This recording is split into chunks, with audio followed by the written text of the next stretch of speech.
ताकतें थीं जिन्होंने शाहिद खाकन अब्बासी को ECL से निकलवाया और उनको इजाज़त दी कि वो जाकर नवाज शरीफ से मुलाकात करके आएँ, और उस मुलाकात का हाल अहवाल आज तक उन्होंने किसी से शेयर नहीं किया।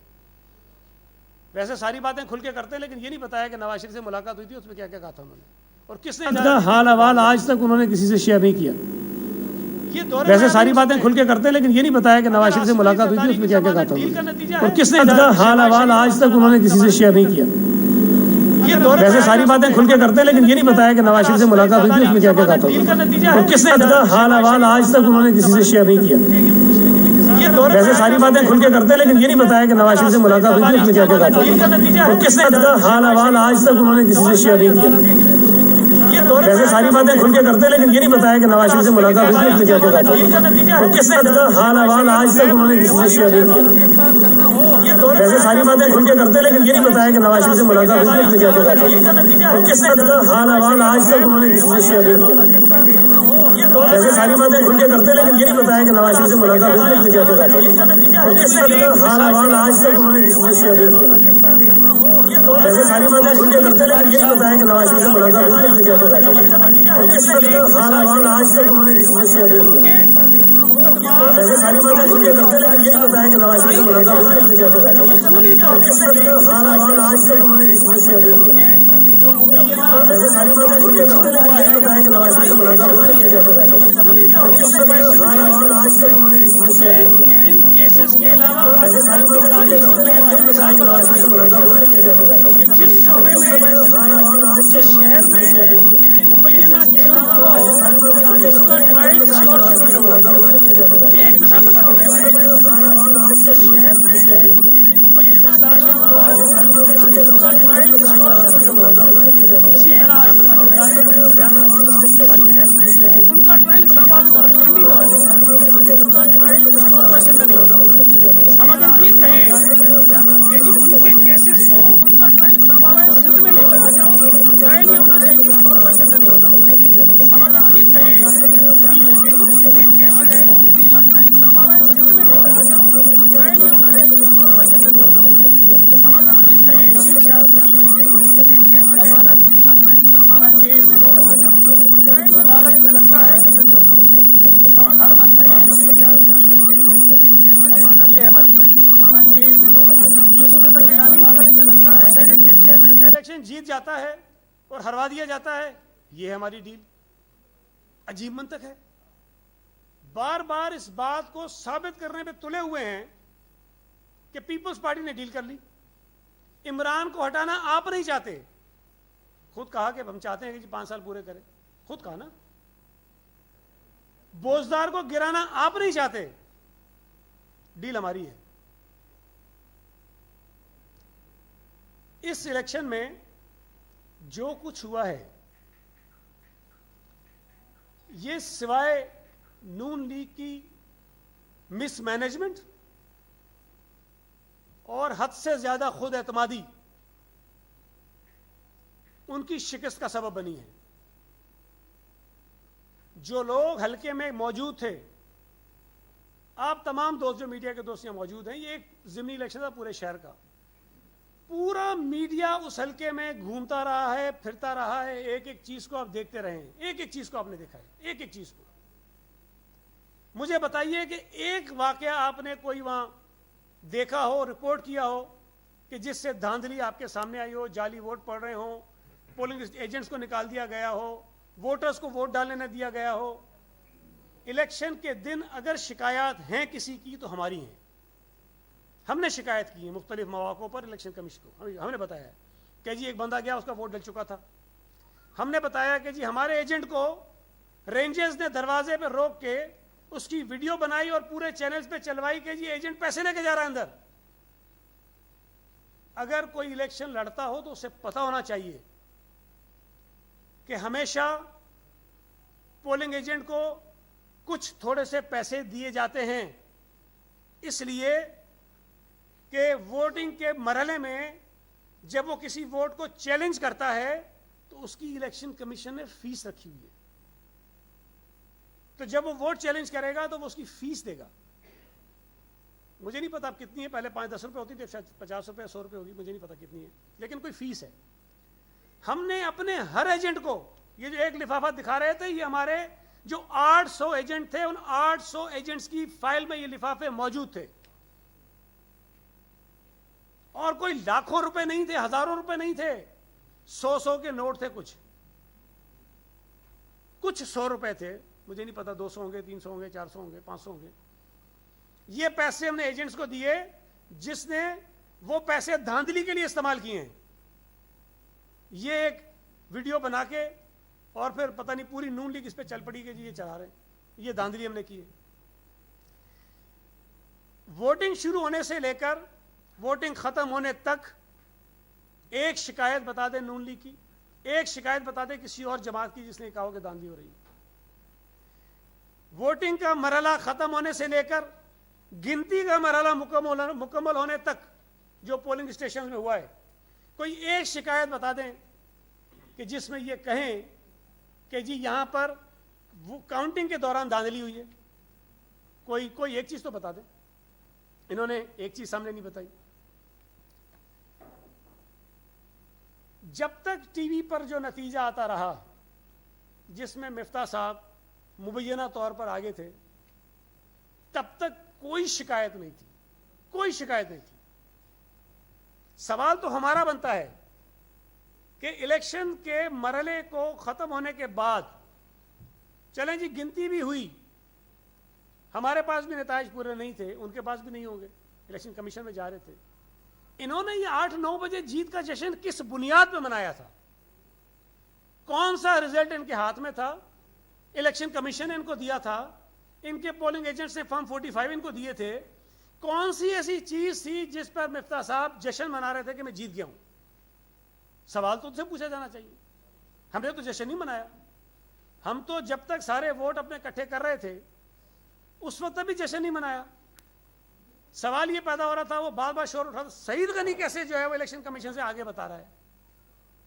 जो लोग इलेक्शन लड़ते हैं उन्हें यह पता होना चाहिए कि जब आपका पोलिंग एजेंट एक पोलिंग स्टेशन पर बैठता है और वो गिनती मुकम्मल करवाने के बाद ये फॉर्म 45, ये फॉर्म 45 है, ये वो साथ लेकर आता है और वो लाकर अपने उम्मीदवार की जो ऑफिस होती है जहां पर ये कंपाइल हो रहा होता है रिजल्ट, उनके हवाले करता है। ये फॉर्म 45 और ये जो मैं आपके सामने रख रहा हूं, आप चाहें तो प्रेस कॉन्फ्रेंस के बाद आइए।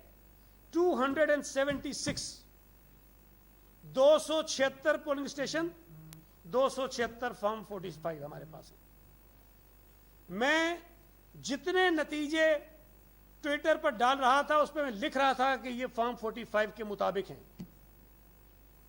हमारी जो कंपाइल कर रहे थे जो हम उसमें, और इलेक्शन कमीशन जो कंपाइल कर रहा था उसमें फर्क हो सकता है, होना भी चाहिए। इसलिए कि ये जब फॉर्म 45 हमारे पास आते हैं तो ये तरतीब से नहीं आते हैं कि पोलिंग स्टेशन नंबर 1 पहले आएगा, 2 बाद में आएगा, 3 बाद में आएगा और 276 आखिर में आएगा, ऐसा नहीं होता। जो पोलिंग एजेंट रिजल्ट ला रहा होता है उसका नंबर मुख्तलिफ होता है, कहीं 10 होगा, कहीं फिर 15 होगा, कहीं 50 होगा, फिर कहीं 250 होगा, फिर कहीं 85 होगा। उस तरतीब से वो आते हैं और जिस तरतीब से वो आ रहे थे हम अपने सिस्टम में उनको ऐड करते जा रहे थे और हर 10, 15, 20, 25 के बाद हम वो रिजल्ट अपने सिस्टम से निकाल के कंप्यूटर पे डाल के बता रहे थे कि भाई ये हमारे पास इस वक्त तक का है। तो जो ये कहते हैं कि जी इलेक्शन कमीशन जो दे रहा था उसमें हम पीछे थे और इसमें हम आगे थे, हो सकता है, ये मुमकिन है, इसका इम्कान है। और मैं आपको बता रहा हूं कि हमारे पास जो हम कंपाइल कर रहे थे उसमें किसी भी मौके पर PMLN हमसे आगे नहीं निकली, TLP हमसे आगे निकली, वो भी मेरे पास है। जो कंपाइल हम कर रहे थे उसकी जो स्क्रीनशॉट है वो मेरे पास मौजूद है। TLP जरूर हमसे आगे निकली इसलिए कि वो 1-2 यूसीज ऐसी थी जहां TLP का ज्यादा असर था और उनके बहुत वोट वहां से निकले। तो जब उन यूसीज का रिजल्ट आया तो हम पीछे चले गए, TLP आगे चली गई। उस वक्त भी हम पहले नंबर पे, TLP पहले पे थी, हम दूसरे पे थे, नून तीसरे पे थी। फिर जब वो TLP वाली जो असर वाली यूसीज का रिजल्ट आना बंद हुआ तो फिर जाहिर है कि हमारा रिजल्ट ऊपर चला गया, नून लीग भी TLP से ऊपर जाना शुरू हो गई। ये सारी चीजें हैं और इन तमाम चीज़ों को इन्होंने मशकूक। सईद गनी कैसे दे रहा है, सईद गनी के पास कहाँ से आ रहा है? वो भाई सईद गनी तुम्हारी तरह चवल तो नहीं है ना। सईद गनी इलेक्शन के तरीके को जानता है भाई। हमारे जितने कारकुन हैं, जितने अहदेदार यहाँ बैठे हैं, ये सब जानते हैं।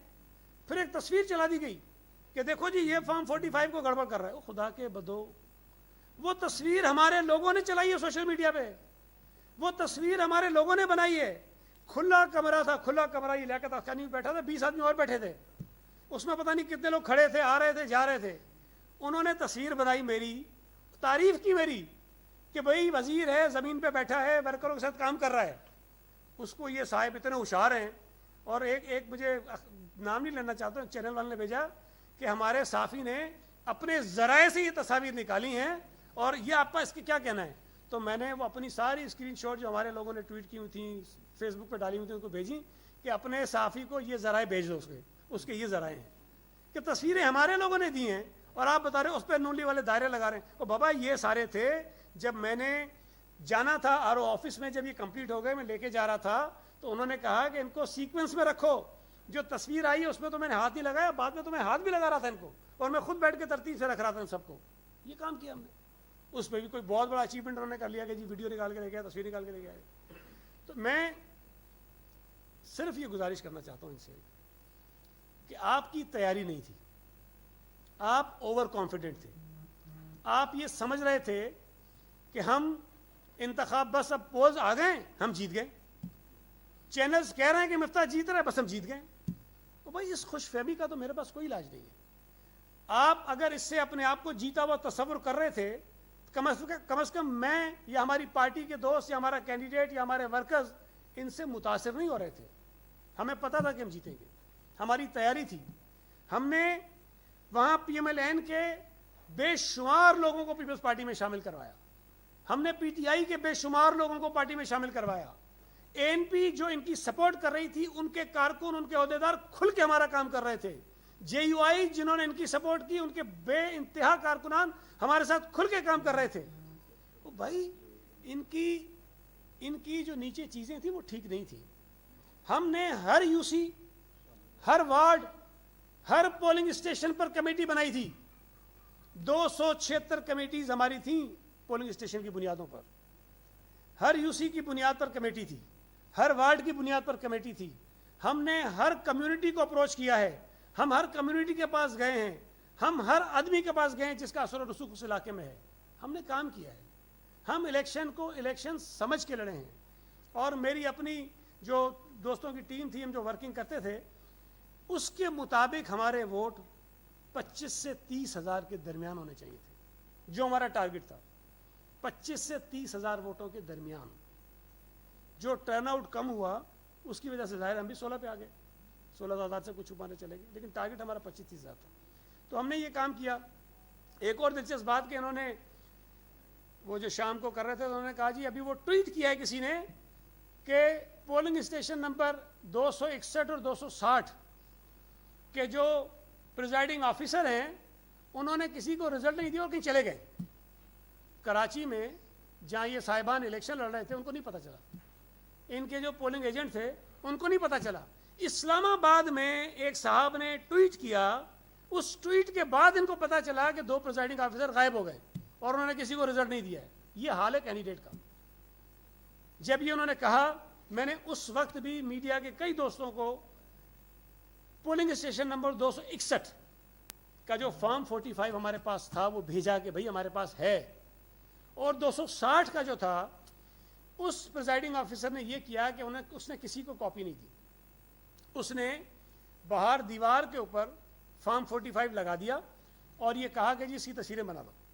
हमारे पास भी वो तस्वीर आई, हमने उसका प्रिंट आउट निकाला और अपने रिकॉर्ड में उसको रखा। तो उसकी तस्वीर आई, किसी के पास नहीं थी, हमारे पास भी नहीं थी। तस्वीर आई और 261 हमारे पास आया। तो इनको अंदाज़ा ही नहीं था, इनको पता ही नहीं था कि ये सब कुछ जो है हो क्या रहा है इलेक्शन में और किस तरह से काम हुआ है। मैं आखिरी बात सिर्फ ये गुजारिश करता हूँ, उसके बाद आप सवाल कर लें या वकार भाई भी बात करना चाहेंगे। पाकिस्तान पीपल्स पार्टी पर इंतखाबात में धांधली का इल्ज़ाम लगाना इतना मज़ाक़ खेज़ है, इतना मज़ाक़ खेज़ है कि मैं शायद किसी की मिसाल भी नहीं दे सकता उस पर, मिसाल दूंगा तो शायद उनको बहुत बुरी लगेगी। हम 1988 से लेकर 2018 तक हर इंतखाब में विक्टिम रहे हैं धांधली का। 88 में हमारी हुकूमत बनी, धांधली का विक्टिम हम थे। 93 में हमारी हुकूमत बनी, धांधली का विक्टिम जो थे हम थे। 2008 में हमारी हुकूमत बनी, धांधली का विक्टिम हम थे। अब गौर कीजिए कि अगर धांधली के विक्टिम हम थे तो बेनिफिशियरी कौन था? बेनिफिशियरी वो थे जो आज हम पे इल्जाम लगा रहे हैं कि हमने धांधली की है। पीपल्स पार्टी ने तो कभी धांधली करने की कोशिश नहीं की, सोचा नहीं। हम तो धांधली से बचाने के लिए लड़ते हैं कि भाई खुदा के लिए हमारे साथ धांधली ना हो, हम अपने वोटों को बचाएं। अगर वोटों को बचाना धांधली है, अगर कोई प्लान करके इलेक्शन लड़ना धांधली है, तो ये धांधली फिर हम करते रहेंगे। भाई ये तो की हमने, आइंदा भी करेंगे। तो मैं ये समझता हूं कि कोई और हमसे ज्यादा पारसा जो कभी धांधली ज़दा इलेक्शन के नतीजे में हुकूमतों में ना आया हो, वो हम पे उंगली उठाए। जिनका माजी ये हो कि वो धांधली ज़दा इंतखाबात के नतीजे में जीतते हों, चाहे वो 88 में पंजाब की हुकूमत हो, चाहे वो 90 की वफाकी हुकूमत हो, चाहे वो 93 में इनकी जो सीटें बड़ी वो हों, चाहे 97 का इलेक्शन हो, चाहे 2002 में तो चले भागे थे ये, 2013 का इलेक्शन हो, 2008 में भी हम विक्टिम थे, ये बेनिफिशियरी थे।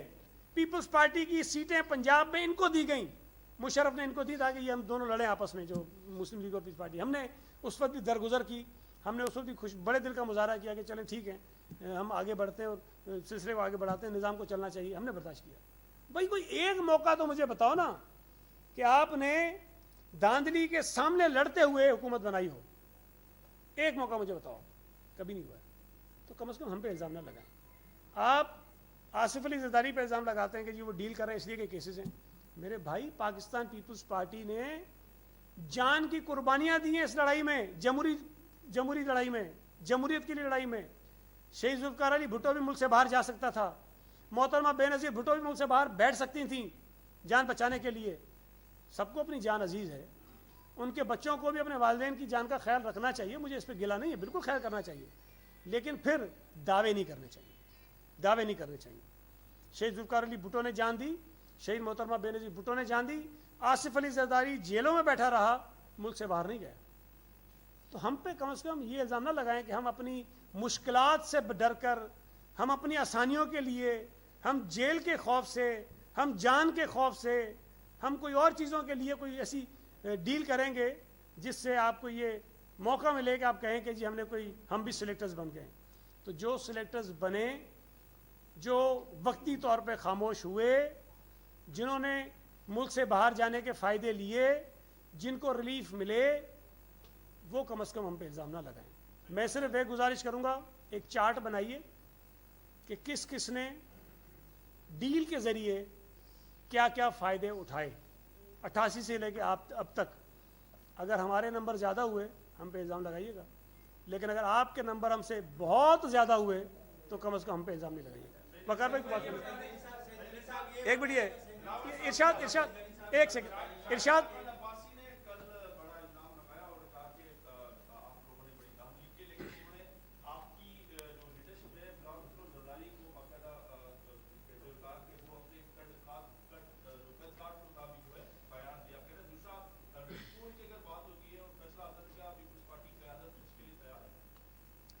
देखें, एक तो शाहिद खाकान अब्बासी का जिस्मानी का तो बहुत बड़ा है, ज़ाहिर है उसका तो मुकाबला नहीं कर सकते हैं। अल्लाह की देने में क्या कर सकता हूँ उसमें, 7 फुट का आदमी है, मैं 5.25 फुट का आदमी मैं इसमें क्या कर सकता हूँ। लेकिन इस वक्त पाकिस्तान में पॉलिटिकल मैच्योरिटी के हवाले से अगर आप देखेंगे तो मैं ये समझता हूँ कि बिलावल भुट्टो ज़रदारी का कद सबसे बड़ा है, और ये अपने बुज़ुर्ग रहनुमाओं को मिला लें या किसी को मिला लें, उनका कद काट इतना नहीं है। शाहिद खाकान अब्बासी साहब ने ये कह दिया कि धांधली की है। मैं आपके ज़रिए पूछना चाहता हूँ कि कोई एक पोलिंग स्टेशन का नंबर तो बताएं कि जी ये पोलिंग स्टेशन है जहाँ पर धांधली हुई है, कोई एक बता दें, कोई एक। वो इनके एक साहब कह रहे थे जी सईद गनी वजीर तालीम है और इन्होंने सारा अमला अपना लगवा दिया। भाई अगर सारा अमला मैंने लगवाया होता अपनी मर्जी से, आपके पास ये फॉर्म 48 पता नहीं मिला है आपको, नहीं मिला है, ज़रा कॉपी ले लीजिएगा उसकी, जिसमें ये सारा पोलिंग स्टेशन वाइज रिजल्ट होता है, ज़रा ले लीजिएगा। तो फिर हर पोलिंग स्टेशन पे हमारा मार्जिन बहुत ज़्यादा होता। हमारे वोट कहीं पे 10, कहीं पे 12, कहीं पे 7, कहीं पे 15, कहीं पे 6, कहीं पे 1, कहीं पे 2 नहीं होते, बहुत ज़्यादा होते ना। अगर हम ये सारा इस तरह से मैनेज करके अपने प्रिजाइडिंग ऑफिसर अपना अमला बिठाते तो ज़ाहिर बिठाने के पीछे हमारा कोई मकसद होता, और मकसद ये होता कि हम वोट निकालें। तो अगर आप उसका जायज़ा लेंगे फॉर्म 48 का, जिसमें हर पोलिंग स्टेशन के वोट्स होते हैं, तो आपको अंदाज़ा हो जाएगा कि शायद ये जो कह रहे हैं उसमें कोई वज़न नहीं है। जो दूसरी बात आपने कही रीपोलिंग की, देखिए मैं तो अपनी पार्टी को ये कह रहा हूँ, मेरे पास इख्तियार नहीं है फैसला करने का। फैसला ये मेरे बाद दोस्त जो बैठे हैं उम्मीदवार, ये हमारी पार्टी की मुशावरत से करेंगे, इसलिए कि ये सबसे बड़े स्टेक होल्डर ये हैं, ये एक मुंतखब MNA हैं। इनके फैसले पर मैं अपनी राय मुसलत नहीं कर सकता हूँ। ये वकील भी हैं माशाल्लाह अच्छे, ये फैसला करेंगे, हमारी पार्टी की लीडरशिप फैसला करेगी। लेकिन चूंकि हमने, जो हम और दोस्त बैठे हैं सारे, हमने वहाँ ग्राउंड पे इलेक्शन देखा है, हमें इस बात का 100% यकीन है, 100%, जिसकी बुनियाद पर मैंने पार्टी को ये तजवीज़ दी है कि अगर रीपोलिंग हुई तो मुस्लिम लीग 600 वोटों से नहीं हारेगी, ये कम से कम 5 से 10 हज़ार वोटों से हारेंगे। और मैं चाहता हूं कि ये हो, ताकि ये चिक चिक जो एक दफ़ा जो इन्होंने शुरू की है उसको हम ख़त्म करें और इनको इनकी औकात पर लेकर आएँ कि ये जो आप समझते हैं कि हमारे वोट इतने नहीं थे, पता नहीं कितने होने चाहिए थे, वो गलत है। आप हारे हो और ये इनको पता है कि ये हारे। अब ये सिर्फ अपनी झेप पिटाने के लिए, और जो इस्लामाबाद में बैठी हुई लीडरशिप को उन्होंने एक सुहाने वो ख्वाब दिखा दिए थे कि भाई कोई गली नहीं है जी, तुसी बस मैनू टिकट दे दो, ये सीट इंज आएगी। वो इंज नहीं आनी है, वो जरी है ना, ऐसे नहीं आती टिकट भाई, वो सीट वीट ऐसे मेहनत करनी पड़ती है। ये हफीज़ बड़ा बेचैन होगा।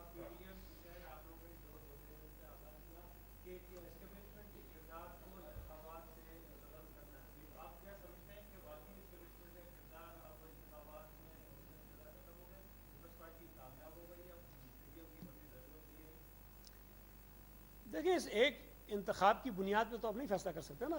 मैं तो हमेशा इसे कहता हूँ, मैं समझता हूँ कि 1-2 सीटों का जब इलेक्शन होता है तो इस्टेब्लिशमेंट उसमें कुछ नहीं कर सकती, सिवाय इसके कि किसी को बोले तुम इसकी सपोर्ट कर लो, तुम उसकी कर लो, इसके आगे कुछ नहीं होता, कुछ कर ही नहीं सकते वो। जो आम इंतखाबात होते हैं असल काम उसमें होता है, और उसका हमें इंतज़ार करना चाहिए। अभी तक 2018 तक जो इंतखाबात हुए उसमें तो ये उम्मीदें हमारी पूरी नहीं हुई हैं, धांधली हुई है, कराची में तो बेपनाह हुई है। लेकिन NA 249 में मैं यकीन से कह सकता हूँ आपको कि 1% भी धांधली नहीं हुई है, नंबर 1। दूसरी एक बात आपने अक्सर सुना होगा, खान साहब से जब कोई बात होती है ना, कहता है मैंने IB से रिपोर्ट ले ली है, मैंने ISI से रिपोर्ट ले ली है, मैंने FIA से रिपोर्ट ले ली है। मेरी इत्तलात हैं, गलत भी हो सकती है, मुझे नहीं पता, लेकिन शायद, लेकिन उनका जो ट्रैक रिकॉर्ड है उसके मुताबिक शायद सही होनी चाहिए।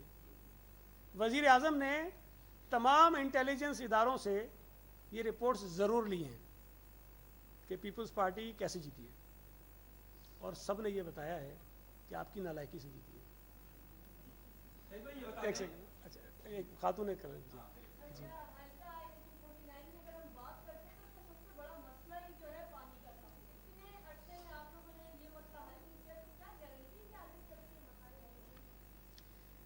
देखें, बात आपकी ठीक है, वहाँ मसला है, और मैं समझता हूँ कि शायद ये मसाइल भी पीपल्स पार्टी की जीत का एक बहुत बड़ा सबब बने। PTI वहाँ से जीती, उनका MNA भी था, एक MPA भी था, और DMC का जो चेयरमैन था कुछ अर्सा पहले तक, वो भी MQM और PTI का अलायंस हुआ था, जिसमें MQM का चेयरमैन और PTI का वाइस चेयरमैन था उस हल्के में, उस पूरे वेस्ट में। इन लोगों से जो उम्मीदें थी हल्के के लोगों की, वो पूरी नहीं हुई, और हमने उनसे वादे किए कि हम जीतेंगे, आपके इंशाअल्लाह ताला मसाइल हल करेंगे। तो मैं समझता हूँ कि वहाँ के वोटर्स ने पीपल्स पार्टी पर एतमाद करते हुए, पीपल्स पार्टी से उम्मीदें रखते हुए कि पीपल्स पार्टी यहाँ से जीतेगी तो इनके मसाइल को बेहतर तौर पर हल करेगी, और ये अब हमारी जिम्मेदारी है, हमारा फ़र्ज़ है कि हम वहाँ के वोटर्स की तवक्कुआत पर पूरा उतरें और उनको नाउमीद ना करें, और ये हमारे ऊपर बहुत बड़ा दबाव भी है, प्रेशर भी है। अकरम एक मिनट आते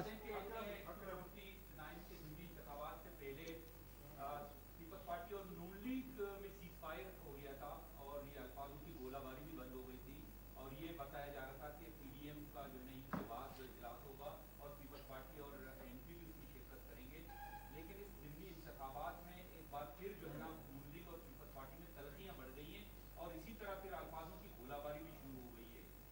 तो क्या आप समझते हैं कि पीडीएम में पीपल्स पार्टी दोबारा उसी हैसियत से जाएगी, या फिर नून लीग और पीपल्स पार्टी में इसी तरह मोर्चाबंदी रहेगी और तलखियां जो है ना बढ़ती रहेंगी, जिसका फायदा लामाला जो है ना वो वफाकी हुकूमत को जा रहा है? देखिए, ये फैसला तो पीडीएम की उन जमातों को करना चाहिए जो हुकूमत के बजाय पीपल्स पार्टी से लड़ रही है। पाकिस्तान पीपल्स पार्टी की सेंट्रल एग्जीक्यूटिव कमेटी ने ये फैसला किया था कि अगर तो हमें दिए गए शोकाज नोटिस पर माजरत कर ली जाए तो हम पीडीएम की मीटिंग्स में या पीडीएम में वापस जाने पर गौर कर सकते हैं। हमारी वो बात अपनी जगह मौजूद है, उनका कोई और नुक्ता नज़र है, तो ज़ाहिर है जब वो किसी और तरफ सोच रहे हैं, हम किसी और तरफ सोच रहे हैं, तो फ़िलहाल तो ऐसा कोई इम्कान नहीं है।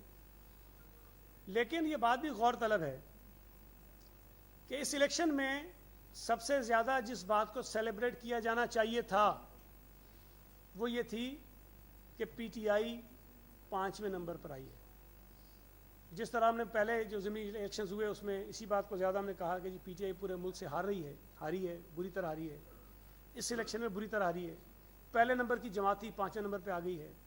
तमाम अपोजिशन जमातों को इस बात पर हुकूमत को और पीटीआई को निशाने पर रखना चाहिए था।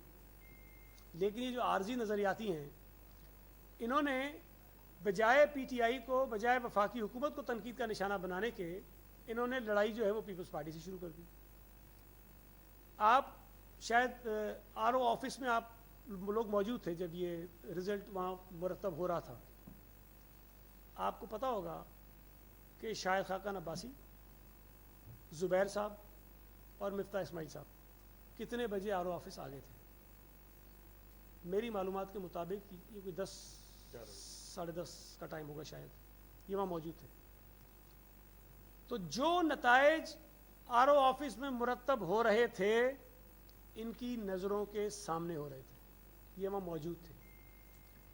और 11 बजे तक बकौल इलेक्शन कमीशन के तमाम नताइज वहाँ आ गए थे, तमाम प्रिजाइडिंग ऑफिसर वहाँ आ गए थे, तमाम वोट्स के जो बैग्स थे वो वहाँ पर आ गए थे, और तमाम फॉर्म 45 उनको सबमिट हो गए थे। ये वहाँ बैठे रहे हैं। हमारे लोग तो लेट गए, ये हमारे कैंडिडेट वकार भाई और बाकी अगर रफीलाई तो देर में गए, ये वहाँ पहले से मौजूद थे। अब अगर इतनी सारी चीज़ों को जानते हुए, समझते हुए वो तनकीद पीटीआई पे ना करें, पीपल्स पार्टी पे करें, और एक ऐसी जीत जो लेजिटिमेट जीत है, जो पीपल्स पार्टी ने अपने कारकुनों की मेहनत से जीती है, जो बिलावल भुट्टो जरदारी साहब की जो गाइडेंस थी, जो उनकी क़यादत थी, जो उनकी हिदायत थी, उसको मद्देनज़र रखते हुए सीट जीती है, उसको मुतनाज़ा बनाएंगे और हम पे इस किस्म के घटिया इल्ज़ाम लगाएंगे कि जी हम धांधली के ज़रिए जीत गए, हमने सिलेक्टर्स ने जिता दिया। तो ये हमारा काम है, हमारा फ़र्ज़ है कि हम जवाब दें और उनको बताएं कि भाई सिलेक्टेड जो हैं, शायद वो अगर इमरान पहले नंबर का है तो दूसरे नंबर के आप हैं। जी सर, एक आपने बताया कि मैंने बता दिया था कि मिफ्ता कोई अच्छा कैंडिडेट नहीं है उनके, तो कैंडिडेट को लोग कहते हैं कि आपके पीछे में मार्जिनों के इन पार्टियों में रह चुके हैं मधुकर साहब, और फिर वो वहाँ नजरियाती कारकुनान की मौजूदगी में आपने नए आने वाले शख्स को वोट दिया। तो दूसरा, पानी सेटल जो कचरे का ताल्लुक सूबाई हुकूमत से है, उसका विफाकी हुकूमत की नाराजगी में नहीं जा सकते, तो ये वोट आपको पड़ा तो क्यों पड़ा? कैंडिडेट भी आपका नया और जो बुनियादी मसाइल है उसका ताल्लुक भी हुकूमत से, वोट क्यों पड़ा? सर इससे एडजस्ट कर लें। मिफ्ता इस्माइल का इल्ज़ाम है कि स्लाइड साहब ने बंदिया टाउन में राशन बांटा और वहाँ पे लोग खाते में क्या। ये उन्होंने टीवी पे भी कल कहा था, मैंने राशन नहीं बांटा, बिल्कुल नहीं बांटा, एक आदमी को नहीं दिया। और ये भी कह दूं कि मैं अगर ये भी कहूँ ना कि जी मैंने कोई अपनी जेब से ज़ाहिर ज़कात हर शख्स देता है, रमज़ान में मैं भी देता हूँ जितनी मेरी बनती है, मैंने उसमें से भी 1 रुपया नहीं दिया यहाँ कहीं, जहाँ कहीं और देना होता हमने दिया आराम से। तो रमज़ान के महीने में मुमकिन है बहुत सारे लोग साहिब हैसियत लोग जो होते हैं वो ज़कात देते हैं, वो ये राशन वाशन बांटते हैं, कुछ लोगों ने बांटा होगा, मैं ये नहीं कहता कि नहीं बांटा होगा, लेकिन जब वो मुझे कहते हैं कि तुमने बांटा तो मैं उसको डिनाई करता हूँ, मैं कहता हूँ मैंने नहीं दिया भाई, ना किसी को दिया है ना मैंने बांटा है। जहाँ तक काम करने की बात है, इलेक्शन कमीशन के जो रूल्स हैं, जो कवानीन हैं, उसके मुताबिक अगर कहीं इंतखाबात का ऐलान हो जाए तो वहाँ कोई नया मंसूबा नहीं शुरू हो सकता, लेकिन अगर वहाँ पर कोई पिछले पुराने काम चल रहे हों तो वो काम रुकते नहीं हैं, वो काम चलते हैं, तो वो काम हुए होंगे।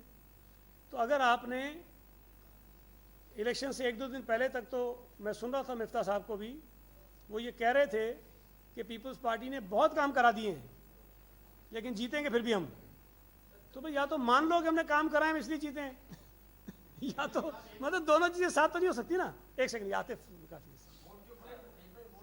जी हाँ, ये 1 मिनट से जावेद जिसकी बात थी राना की, ये वैसे मैंने जो तकरीबन 35-40 मिनट बात की है, मेरी राय में तो मैंने सब चीज़ें बता दी कि वोट हमें क्यों पड़ा है, लेकिन अगर आप कोई और तसल्ली चाहते हैं तो मुझे स्पेसिफिक बात बता दें कि क्यों पड़ा है, तो मैं उसका जवाब को दे दूंगा। लेकिन देखें, अगर शकूक हो आपके जहन में कि ये वोट इनको गलत पड़ गया है, तो आप सारा दिन हल्के में थे सारे आप लोग, मुझे आप में से कोई एक दोस्त बता दे कि जी कहीं आपको ये शिकायत मिली हो कि जी जाली वोट पड़े, कहीं ज़बरदस्ती वोट डाले गए, कहीं पोलिंग एजेंट्स निकाले गए। अगर वोट डाले होंगे तो कोई तरीका होगा ना जालसाजी करने का भी, भाई धांधी करने का भी कोई तरीका होगा ना। हम तो नून लीग से पूछ रहे हैं कि हमें वो पोलिंग स्टेशन तो बताओ कि भाई ये 15 पोलिंग स्टेशन थे जहाँ पर ये रिजल्ट जो है वो बहुत अजीब सा है, इसलिए आप जीत गए हो। मैं तो आपको कह रहा हूँ, आप सारे लोगों को मशवरा दे रहा हूँ, आप फॉर्म 48 ज़रूर लें जिसमें पोलिंग स्टेशन वाइज नतीजा होता है, और उसको गौर से देखें। किसी एक पोलिंग स्टेशन पर भी आपको बहुत कोई अजीब सा रिजल्ट नहीं मिलेगा। ये मुमकिन है कि कहीं हमारे 150-200 होंगे तो उनके 10-15 होंगे, लेकिन इसी तरह आपको ऐसे पोलिंग स्टेशन मिलेंगे जहां हमारे कम होंगे, 10-15 होंगे, उनके 150 होंगे, 200 होंगे। तो ये भी दोनों तरफ है। आतिफ सबसे पहले तो ये कि जो डीआरओ साहब वहाँ पर थे, उनसे ही मैंने सवाल किया कि नताइज काफी हानि वहाँ पहुँचे, वजह क्या है? उन्होंने कहा कि जो प्रिजाइडिंग ऑफिसर हैं, आखिरी प्रिजाइडिंग ऑफिसर रात 11 बजे वहाँ पहुँचा है, 5 बजे पोलिंग खत्म होती है और वो रात 11 बजे वहाँ पहुँचता है। एक तो ये मैटर है वहाँ पर कि इतना फासला नहीं था, तो पहाड़ों पर के नहीं आ रहे प्रिजाइडिंग ऑफिसर। दूसरी बात कि फॉफिन ने जो वहाँ पर रिपोर्ट जारी की है, उन्होंने कहा है कि 149 संगीन खिलाफवर्जियां हुई हैं और 11 जो खिलाफवर्जियां हैं वो इंतहाई संगीन नौयत की हैं। उनकी ये रिपोर्ट आ चुकी है वहाँ पर और ये रिपोर्ट भी पब्लिक हो चुकी है। तो ऐसा नहीं है कि बिल्कुल सारे मामले शफाफ थे। इलेक्शन कमीशन भी ये बात कह रहा है कि प्रिजाइडिंग ऑफिसर की तरफ से काफी ज्यादा लेट किया गया और जो फॉर्म 45 है उसको फिल करने के अंदर खासी जो है वो गलतियां की गई। आप क्या कहेंगे? पहली बात तो ये, फाफिन की रिपोर्ट मैंने भी पढ़ी है। हर इलेक्शन के बाद जो फाफिन की रिपोर्ट आती है वो उसमें जो ज़ाब्ते की गलतियां होती हैं उसकी निशानदेही करते हैं और उसको भी वायलेशन में लिखते हैं। इस फाफिन की रिपोर्ट में कहीं ये नहीं लिखा हुआ कि धांधली हुई है, कहीं ये नहीं लिखा हुआ कि वोटों की गिनती में कोई गलत काम हुआ है, ये कहीं नहीं है उसके अंदर। और जो चीज़ें उन्होंने बताई हैं कि जी वो कोविड के SOPs पर अमल नहीं हो रहा था, और जो डिस्टेंस वोटर्स के अंदर होना चाहिए था वो नहीं था, और जो पोलिंग के जो कैंप्स थे वो स्कूल से इतने फासले पे होने चाहिए थे, वो करीब लगे हुए थे। इस किस्म की चीज़ें उन्होंने बताई हैं, धांधली का जिक्र उसमें भी नहीं है, नंबर 1। दूसरी बात, अगर प्रिजाइडिंग ऑफिसर्स लेट पहुँचे तो इसका जवाब मैं तो नहीं दूंगा भाई कि क्यों लेट पहुँचे। इलेक्शन कमीशन उनसे पूछे कि क्यों लेट पहुँचे, उनका काम है उनको मुतमईन करें। लेकिन जो लोग लेट पहुँचे हैं उनके जो फॉर्म 45 थे या उनका जो नतीजा था उसको ये गौर से देखें, उन्होंने देखा होगा तो उसको तवज्जो देने की ज़रूरत इलेक्शन कमीशन को है। अगर तो आपको डेस्का की तरह उन पोलिंग स्टेशंस के नताइज में कोई 80%, 90% का टर्नआउट मिले और वहाँ आपको नज़र आए कि पीपल्स पार्टी के तो 600 वोट हैं और नून के कोई 550 हैं या 10 या 15 हैं, तो फिर तो ये मशकूक है। लेकिन अगर उनका ट्रेंड भी ऐसा ही हो कि कहीं नून के ज़्यादा हैं, कहीं पीपल्स पार्टी के ज़्यादा हैं, तो उसमें क्या है? मुमकिन है कि जो लोग ताख़ीर से पहुँचे हैं उनके पोलिंग स्टेशंस पर भी पीपल्स पार्टी हारी हो। ये मैं आपको कह रहा हूँ, ज़रा देख लीजिएगा। ठीक, एक एक करके ज़रा एक सर। आपने संगीत इल्जामात लगाए हैं कि पीपल्स पार्टी ने कराची को तबाह बर्बाद कर दिया है। किस तरह पहले नंबर पर उनका उम्मीदवार जीत कर आ गया है? यार मुझे एक बात बताइए यह तो एक फैशन बन गया है कि हारने वाले सारे, अब JUI जो लड़ी नहीं थी कल उनका भी बयान आ गया कि भाई वो सईद गनी ने कुछ कर दिया, ये कर दिया। मेरे भाई मैंने किया क्या? मैं मिस्किन सा आदमी हूँ, पता नहीं सबके आवाज़ पे क्यों तारी हो गया हूँ। मुस्तफ़ा कमाल के वोट 2018 में 1600 थे, 1600। इस ज़िमनी इलेक्शन में अगर किसी जमात के वोटों में सबसे ज़्यादा इजाफा हुआ है, सबसे ज़्यादा, तो वो PSP के वोटों में हुआ है। तो सवाल तो ये उठता है कि PSP ने इस 2.5 सालों में वो कौन से ऐसे काम कर दिए हैं कि इनका वोट 1600 से बढ़ के 9000 हो गया। सवाल तो ये पैदा होता है। बजाय इसके कि वो शुक्राने के नफल अदा करें कि उन्होंने PTI को शिकस्त दे दी है, उन्होंने MQM को शिकस्त दे दी है और 1600 से 9000 वोटों पे आ गए हैं, पता नहीं कितने गुना इनके नंबर बढ़ गए हैं, उस पर शुक्र अदा करें। वो भी कह रहे हैं मैं जीत गया हूँ। अब इसका इलाज तो मेरे पास कोई नहीं है भाई। एक सेकंड जी।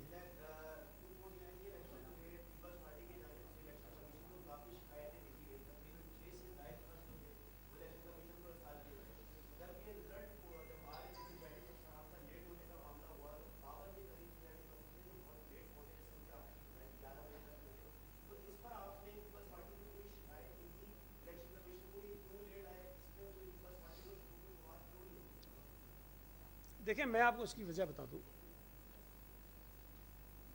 अभी मैंने आपको ये सारा बंडल दिखाया, ये सारे के सारे कोई मेरे पास 6 बजे तो नहीं पहुंचे थे, 7 बजे भी नहीं पहुंचे, 8 बजे, 10 बजे, 11 बजे भी नहीं पहुंचे। हमारे पास भी जो ये आ रहे थे नताइज, ये भी कोई 2-2:30 बजे तक आते रहे। इलेक्शन कमीशन के पास तो 11 बजे पहुंच गए थे, हमारे पास इसलिए कि कहीं पे वो एजेंट खुद लेके आ रहा था, कहीं पे वो एजेंट सारे इकट्ठे करके जो हमारा वार्ड का इंचार्ज था उसको देता था, वो वार्ड का इंचार्ज जो था UC के इंचार्ज को देता था, UC का इंचार्ज उनको सुपरवाइज कर रहा था उसको देता था। तो ये 4 मराइल से वो इकट्ठे होकर लाते थे। तो हमारे पास भी आने में ये ताख़ीर हो रही थी। जब तक ये आते रहे, देखिए ना, मैं उस वक्त बैठ के ये नहीं देखता हूँ कि इलेक्शन कमीशन को नतीजा पहुँचा है कि नहीं पहुँचा है। मैं ये बैठ के देख रहा था, या जो बैठे थे रूम के अंदर हमारे दोस्त, हम ये देख रहे थे कि हमारे पास फॉर्म 45 आ रहे हैं कि नहीं आ रहे हैं। 2018 के जो जनरल इलेक्शन हुए, जब मैं इलेक्शन में हिस्सा ले रहा था अपने हल्के से, तो जब रात को 11 बजे तक मेरे पास एक भी फॉर्म 45 नहीं आया क्योंकि मोबाइल फ़ोन थे नहीं, उन्होंने ले लिए थे, हमारे एजेंट से रब्ता भी नहीं था। तो उसके बाद फिर मैं खुद अपने तमाम कारकुनों के साथ निकला और हर पोलिंग स्टेशन पर गया और मैंने फॉर्म 45 लिए। जब ये शकूक पैदा हो जाए कि जी नहीं आ रहे हैं, कोई वजह है, तो फिर हम एफर्ट्स करते हैं, हमने जाके पोलिंग स्टेशन ले लिए। लेकिन जब मेरे पास ये आते रहे, मैं इनको इकट्ठा करता रहा, खुद मैं कलेक्ट कर रहा था, तो जाहिर है कि जब आ रहे थे तो मुतमईन थे कि जी आ रही हैं चीज़ें। जब नतीजा इलेक्शन कमीशन ने ऑफिशियली वो फॉर्म जो बना रहे थे 47 वो नहीं दिया, तो फिर हमारे कैंडिडेट भी वहाँ गए, वकार वैदी साहब भी वहाँ गए, आगा रफ़ीउल्लाह भी वहाँ गए, कादिर पटेल भी वहाँ गए, और इसीलिए गए कि जाकर देखें कि वहाँ से हमारे पास फॉर्म 47 क्यों नहीं आ रहा। तो ये चीज़ें साथ साथ चल रही थी। अगर हमें किसी भी मरहले पर ये लगता कि जी कोई गड़बड़ हो रही है, हम यकीनन उनको कहते। और ये देखें, इलेक्शन कोई इतना वन साइडेड नहीं था, ये बड़ा क्लोज कंटेस्ट था। कोई ऐसा नहीं था कि हम सुबह से ही हमें पता था कि हम इतने वोटों से जीत रहे हैं। ज़ाहिर कॉन्फिडेंट हम थे कि हमने काम किया है, हम जीत जाएंगे, लेकिन हमें ये यकीन तो नहीं था कि हम 100% जीतेंगे भाई। तो ये नताइज जो थे ये आते रहे। जब आते रहे थे नताइज, तो जाहिर है कि हम मुतमईन थे कि आ रहे हैं, इसलिए हमने वो नहीं किया। एक एक करके ये अंकल, एक सेकंड, ये बुजुर्ग आदमी, ये बुजुर्ग आदमी, आपके पास फॉर्म 45 पड़े, आपके मुखातिब ये इल्जाम लगाते हैं कि उसमें से बहुत से 45 फॉर्म पर पोलिंग एजेंट के दस्तखत नहीं है। इन पर सफर है उस पोलिंग एजेंट में, ये लिखा है। नहीं, मैं इसका इसी से रिलेटेड एक सवाल ये कि अगर इलेक्शन कमीशन का रिकाउंटिंग के लिए फैसला आ जाता है तो आपका क्या?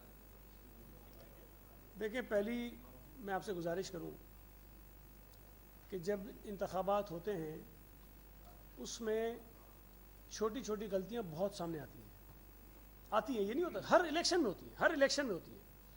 ये कहना कि जी उसमें नहीं हो सकती, आउट ऑफ क्वेश्चन है। अभी तक कोई इलेक्शन ऐसा नहीं होता जिसके अंदर आप कहें कि 100% जिसको जहाँ लिखना होता है उसी तरह लिखेगा। मिफ्ता साहब टीवी पे ये बताते रहे कि जी वो मेरे वोट जो थे किसी और कैंडिडेट के सामने लिख दिए गए एक पोलिंग स्टेशन पे।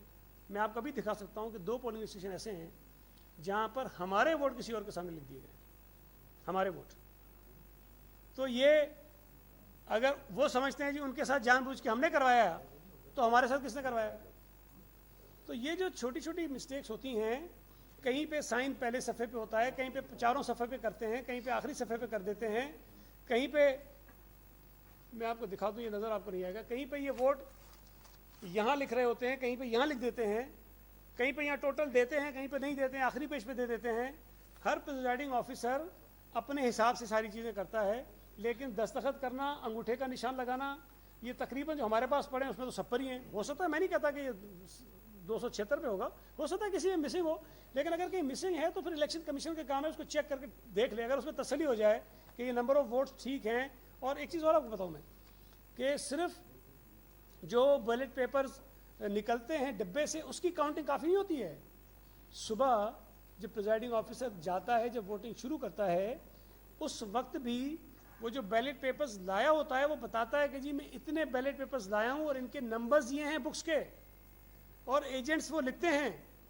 जब पोलिंग ख़त्म होती है तो वो बताता है कि जी मेरी पोलिंग स्टेशन पर मिसाल के तौर पे 400 वोट पड़ गए हैं, और अगर 1000 लाया होगा तो बताता है कि 600 बच गए हैं, और जो पड़ गए हैं उनके ये नंबर थे, जो बच गए हैं उनके ये नंबर हैं। फिर उसका भी एक रिकॉर्ड बनता है, वो रिकॉर्ड भी इलेक्शन कमीशन में प्रिजाइडिंग ऑफिसर जमा करवाता है। तो फिर ये टैली किए जाते हैं कि जितने वोट इस पोलिंग स्टेशन से निकले हैं और कितने वोट इस पोलिंग स्टेशन से वापस आए जो अनयूज्ड हैं, तो वो मैच किए जाते हैं। तो ये काउंटर चेक करने के बहुत सारे तरीके होते हैं, वो इलेक्शन कमीशन करता है, उनको खुद बताएगा।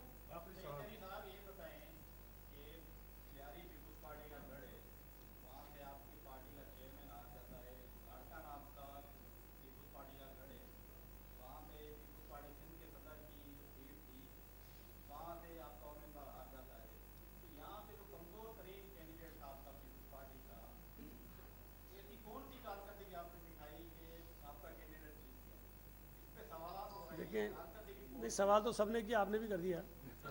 मेरा ख्याल है कि अगर आप ये समझते हैं कि हम इलेक्शन लड़ने जाते हैं और सिर्फ झंडे लगाते हैं और तकरीरें करते हैं और नारे लगाते हैं और फिर हम लोगों पे छोड़ देते हैं कि हमें वोट दे देंगे, ऐसा होता नहीं है। आप जाएं, मैं आपसे गुजारिश करूंगा आप जाएं, और मैं अपने डिस्ट्रिक्ट प्रेसिडेंट को कहूँगा कि आपको रिकॉर्ड दें कि पिछले 6, 7, 8 महीनों में इस हल्के से कितने लोगों ने पाकिस्तान पीपल्स पार्टी में शमूलियत की है। आपको वो रिकॉर्ड दे कि पीटीआई के कितने लोगों ने पीपल्स पार्टी में शमूलियत की है। आपको ये बताए कि जेयूआई के कितने लोगों ने हमारा काम किया है, एएनपी के लोगों ने हमारा काम किया है। और मैं सबसे बड़ी बात इसके अंदर ये है कि नून लीग की अपनी नाअहली, मिसमैनेजमेंट। आप मुझसे तो ये सवाल करते हैं कि आपने क्या कारकर्दगी दिखाई कि आपके वोट बढ़ गए। आप नून लीग से ये पूछें कि 35,000 तुम्हारे, 10,000 जेयूआई के, 3-4 हज़ार एएनपी के, 50,000 बने ना। 35,000 कहाँ चले गए वोट? कहीं ना कहीं तो गए होंगे ना कुछ उनमें से। अगर 15 उनको पड़े हैं तो भाई 2-4-5,000 हमें भी पड़ सकते हैं उनके। मैंने जो आपको कहा ना कि फॉर्म 48 देखें, आप इस तरह ये सिर्फ बातें करके अपना जहन मुतमईन नहीं कर सकते। आप फॉर्म 48 देखें और एक एक पोलिंग स्टेशन को एनालाइज करें, पिछले नताइज को सामने रखें, तो आपको पता चलेगा कि इस पोलिंग स्टेशन पर पिछली दफ़ा ट्रेंड क्या था, इस दफ़ा ट्रेंड क्या बना है, उसके असबाब क्या हो सकते हैं। मैं आपको जब कह रहा हूं कि हमने हर पोलिंग स्टेशन की बुनियाद पर एक कमेटी बनाई, वहाँ लोगों की जिम्मेदारी लगाई कि इस पोलिंग स्टेशन पर वोट लगाना डलवाना आपकी जिम्मेदारी है। अपने वोटर्स को आइडेंटिफाई करो, अपने वोटर्स को तलाश करो, उनसे वोट डलवाओ। इतनी मेहनत अगर किसी ने की हो और ने, तो फिर आप कहते हैं कि हमने गलत काम किया है। लेकिन अगर मुझे पता हो कि मेरे वोट 7,000 हैं और मैं ये चाहूँ कि मैं जीतना चाहता हूँ, तो मैं जाके तो नहीं जीतूंगा ना। मैं कुछ ना कुछ एफर्ट्स करूँगा, कुछ कोशिशें करूँगा, लोगों से वादे करूँगा। और मैं समझता हूँ कि पीटीआई की जो बदतरीन माशी पॉलिसी थी, महंगाई की वजह से, बेरोज़गारी की वजह से, लोगों की बदहाली की वजह से लोग उनसे नाराज़ थे। PMLN में उस वक्त शहबाज शरीफ ने इलेक्शन में हिस्सा लिया था। वो जनरल इलेक्शन थे, वो मिफ्ता नहीं था। अगर मिफ्ता साहब ये समझ रहे थे कि शहबाज शरीफ से बड़े लीडर हैं तो अलग बात है, वो हैं नहीं उससे बड़े लीडर। तो बहुत चीज़ें मैटर करती हैं। मैं आपको एक चीज़ तसल्ली दिला सकता हूँ, जितना आप मुझे जानते हैं, मुझे यकीन है कि मेरी बात को मान भी लेंगे, इस इलेक्शन में धांधली कोई नहीं हुई है, हमने मुखालिफों की नालायकियों से, नाअहलियों से फ़ायदा उठाया है, अपनी कोशिश ज़्यादा की है, मैनेजमेंट हमने अच्छी की है, इलेक्शन अच्छे तरीके से करा। बहुत शुक्रिया। चलो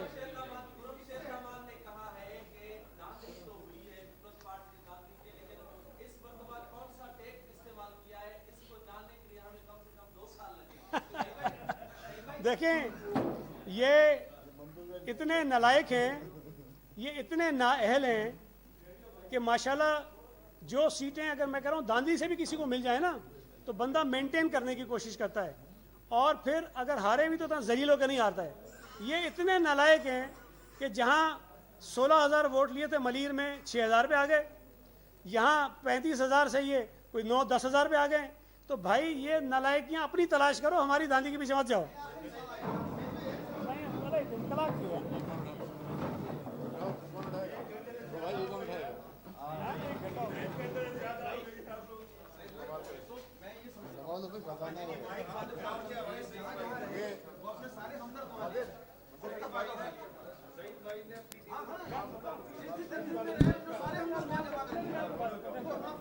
नहीं, आप एक बार भूल रहे हो। इस इलेक्शन पे आप स्टडी करो, खुदा की कसम कह रहा हूँ, ये इलेक्शन कैंडिडेट ने नहीं लड़ा, इलेक्शन पार्टी ने लड़ा। बेशुमार जगहों पे कैंडिडेट हमारा गया भी नहीं होगा, कई जगहों पे नहीं गए होंगे, हर जगह थोड़ी जा सकेंगे।